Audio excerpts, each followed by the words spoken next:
I actually have a hypnotherapist that I work with. I meet with her once a week every Saturday. It's my time to be able to connect with business Brandon to baby Brandon to Yeah. work on all different sides of me while looking in. Um, and I want to like just give credit to this because it took me having to look in on me, and it Yeah. wasn't like my therapist did anything crazy different. She opened up doors that made me sit down and look inside. Yep. And the more I looked inside and worked and actually took it seriously, the better I was getting compared to 38 years. I'm 39 this year, but like 38 years of focusing on the medicines that the doctors were giving me Right. and wanting to get better and wanting to get better. And it's not saying don't take your meds. I'm not saying Yeah. that.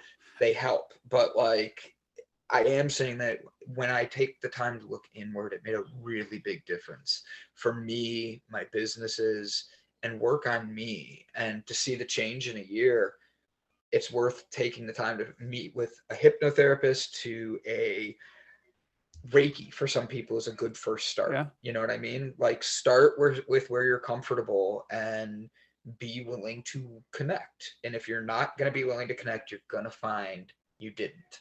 Yeah. That's it. You Yeah, know? absolutely. How did you figure out that's what you needed? Like, because, It's that's funny. Great question. Go ahead. Finish your question. You said because. well, because you were going to doctors, it sounds like you were on medication, so you were medicated. Um, how long did that last? And how did you then go, well, maybe all this can go away, or maybe this can get better?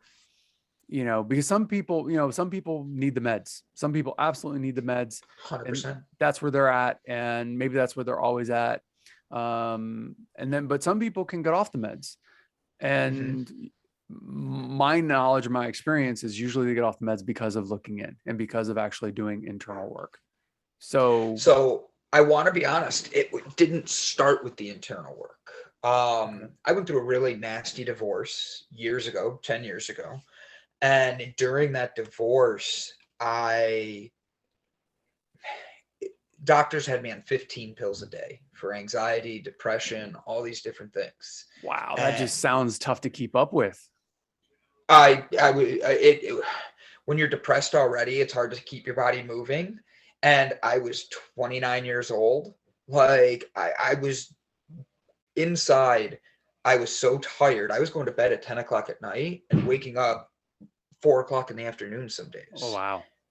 Right. And the doctors are like, well, you're depressed. You're going through a divorce and you and her had a really bad falling out. And it was like, I woke up one day and it hit me like a ton of bricks. I just felt there's other things I could do. I couldn't hold down a job. I had 2 master's degrees. I knew I wasn't lazy. And I'm like, what is wrong with me? And so I started to look inward, but it wasn't the way I wanted. It was I dumped all the pills and I was delivering food for a Chinese restaurant. And the guy, one of the regulars that came in all the time, taught me about cooking and healthy eating. Mm-hmm. And I started with the healthy eating. Um, Long story short is we went from healthy eating to opening a restaurant with the guy that owned the Chinese restaurant, the three That's of awesome. us.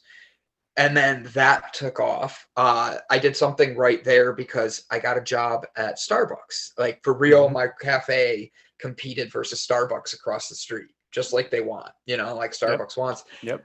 I hurt their business so bad. I had the other two Starbucks down the road in downtown Cleveland. Like, what the? So the district manager shows up inside my restaurant and is like, I want to offer you a job.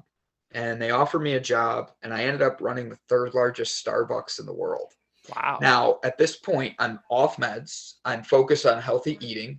I've started exercising. I moved out of downtown, Uh-huh. and I'm joining the Starbucks team because owning your own business is tough, but like insurance, paying your staff, there's a lot of overhead. And if Oh, you're yeah. not balancing it and you don't have the right partners, it's just another shadow that you're going to have later in life that you're going to have to learn to shed light on. And for me, that was a life lesson. And I got to Starbucks and I was so excited for the insurance. I ended up running the Cleveland Clinic Starbucks.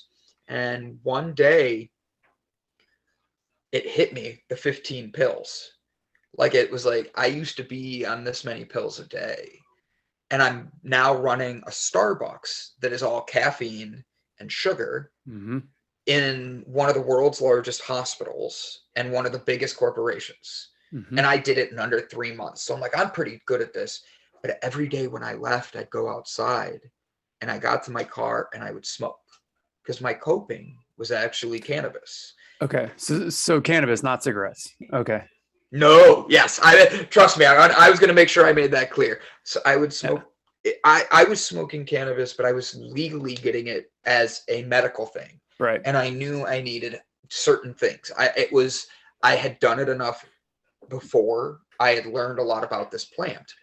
And then it hit me one day. How do I get people like my mom and dad to actually want to try something that they're not going to smoke? They're not going to do an oil. They're not going to try gummies. Like there's a whole bunch of things that just raises red flags to them, from CBD to THC and confusion. Yeah. And with me being on the meds, to learning about how to take care of myself through diet, exercise, meditation, and then looking inward, the therapy came because honestly, I was going to Reiki. And it was the morning show, and I had a hypnotherapist come on, and it was a little over a year ago now. And she goes, I don't know why, but I feel I'm supposed to talk to you. And it was right at the end of the show. She goes, I'm going to give you 2 free sessions. And I just thought it was a business thing, right? Yeah.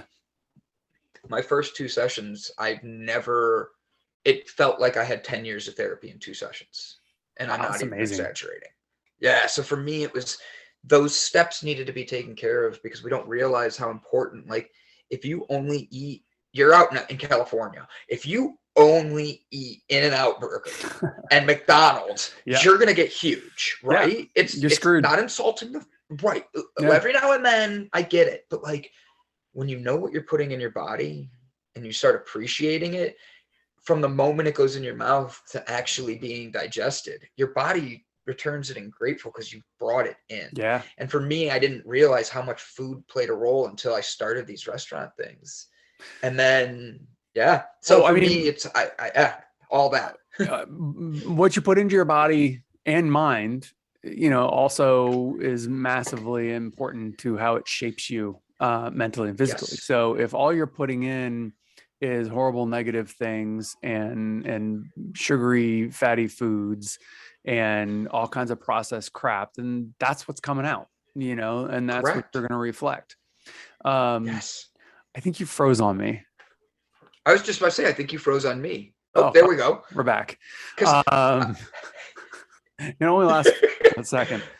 So I'm curious because, one of the things that I want to dive in general with people is like, that's a great story and that makes a lot of sense to me, but I feel like there's that. How many years is that? I gave from Chinese 10 years. That's 10 years. So that's 10 years with the divorce at the beginning. Yeah. In a matter of a couple minutes. So there's no possible way we got everything. You know what I mean? And not even close. Sounds like, okay. And so when I was in my early 20s, I was teaching meditation, and I primarily tried to teach a foundation of meditation and the basics of meditation. Long before I ever had the concept of foundational steps, my mind was always thinking like, what's the simplest, easiest barrier of entry? Because that's the hardest thing for people, right? So you said meditation came in, but it sounded like it didn't come in until later. Is that accurate? 100%. I was actually a youth pastor before the divorce. So for me, cannabis at first was a no. Right. And it was and it wasn't the no that it was. Like I smoked the day before I got married, but my ex did not like that plant and she had this very negative thing towards it. Right. So when I finally was finally, when became single. Want more? Check out this clip or the full episode. And don't forget to leave a comment. If you want more conversations and clips, check out our channel. Thanks for listening. See you next time.